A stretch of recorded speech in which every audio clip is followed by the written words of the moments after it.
একজন যুবক ছিল যার জীবন ছিল গুনাহ দিয়ে ভর্তি।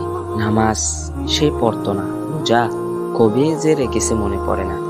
হারাম রিজিক, হারাম সম্পর্ক, সুখের পাপ সব কিছুতেই ডুবেছিল সে।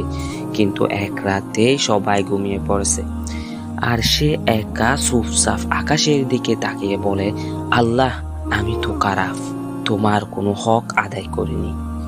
তবু যদি তুমি আমাকে ডাকো, আমি কি আসতে পারি? তখন যেন আকাশ ভেদ করে এক আওয়াজ নেমে এসে, কুল ইয়া ইবাদিয়াল্লাযিনা আসরাফু আলাইয়া আনফুসিহিম লা তাকনাতু মির রাহমাতিল্লাহ।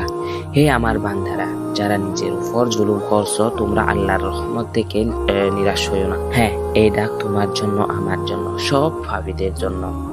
আল্লাহ জানেন তুমি ক্লান্ত, তুমি চেষ্টা করছো, তুমি কাটছো, তুমি লজ্জিত। তিনি শুধু চান তুমি ফিরে আসো, একটি সত্যিকার আস্তাগফিরুল্লাহ বলো। এটাই তোমার নতুন জীবনের শুরু হতে পারে। বন্ধু, তুমি যত গুনাহ করো না কেন, আল্লাহর দয়া তোমার পাপের চেয়েও অনেক বড়।